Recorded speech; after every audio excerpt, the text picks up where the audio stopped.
The activity of fostering extraordinary happiness in others, I call teaching. Just by the fact that you do this practice, you are already a teacher in my very broad formulation. Because I distinguish 3 levels of teaching. The first level of teaching I call subtle teaching. As the result of doing this practice, we change. Particularly people who have known us notice it. But as it gets stronger and stronger, as the months, years, and decades go on, everybody notices it. If only at some subtle, subliminal level, just where you're coming from has this impact on people. That's a huge sermon to the world. So everyone that practices, from the absolute beginner to the master who can look at you and put you in a trance, teaches at the subtle level. Then the next level of teaching I call the explanatory level.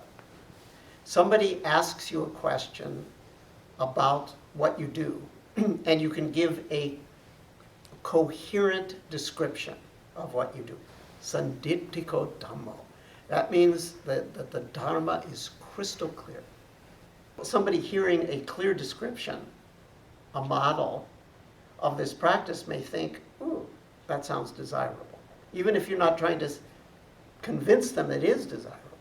Just you being able, in words, to coherently describe what you do, I call that the descriptive level of teaching. Explicit level of teaching, you're saying, hey, I'm going to teach you techniques, I'm going to teach you concepts, I'm going to show you how to apply this in your life in specific. If you have questions or you need encouragement, come see me, and we're going to have a sequence of lessons, or I'm going to be giving a sitting group that you can join and you can talk to me about your practice. I'm running retreats. You're explicitly now a teacher. I like to distinguish within the explicit teachers certain special subcategories of explicit teachers. First, there's the paraprofessional. A number of you are paraprofessionals. At a retreat, you can do all the explicit teaching that I just mentioned. You put out your name to be a facilitator, okay? So that would be at a paraprofessional. Professional means you're a full-time. You live, perhaps by alms, dana in other words. Christian term is alms. Or you have a different fee structure, but you're a professional. This is what you do. There's a certain subclass of professionals that are capable of confidently and competently dealing with the issue of classical enlightenment. Particularly can deal with that issue if a person happens to have a sudden enlightenment experience. You have to know what to say in those cases. Not every professional teacher can, or for that matter, is required to be able to deal with that issue. At least not in the Vipassana tradition. Zen is maybe a little different story. There is a watershed between teachers that can lead you to enlightenment by teaching you, and teachers that can really deal with the issue of what happens if somebody does get enlightenment. That's a whole other, from my perspective, that's a special skill. Also, to deal with what very occasionally happens.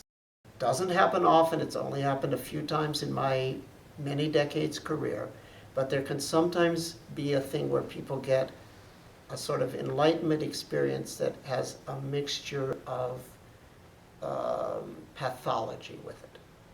It's straddles enlightenment and a condition called DPDR, derealization, depersonalization disorder. This special class of teachers can deal with that issue too, if it should come up. So let's just call them masters for now, for lack of any other term. Among masters, there is a very, very, very special class of master. That's a Buddha. Because it was asked, well, what's the difference between a Buddha and an Arhat? Arhat's fully enlightened, fully purified. Then what makes a certain Arhat a Buddha?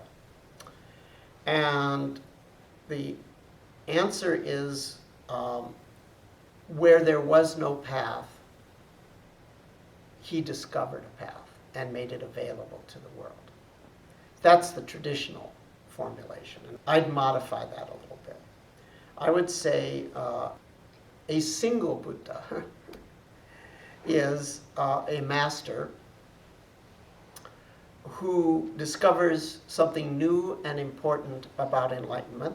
As a result of that, there is a widespread and profound positive change in the direction of human history. Not just change the course of a few lives in a good way. So that's a Buddha.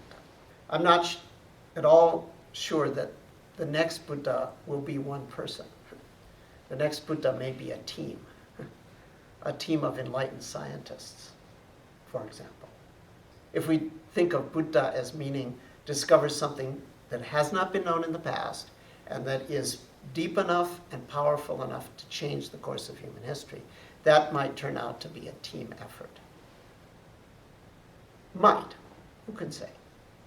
This then gives us a map of total happiness. This is where we started.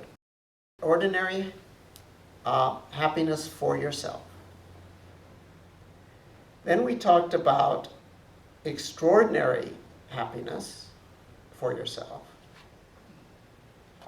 Then we talked about how these lead to service to others, ordinary happiness for others, and extraordinary happiness for others.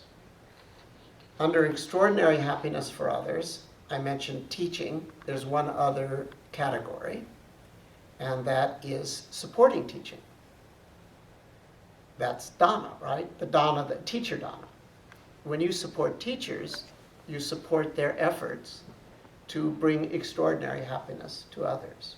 So that then gives us, I don't know if you can see this from where you are, but this is the details filled in.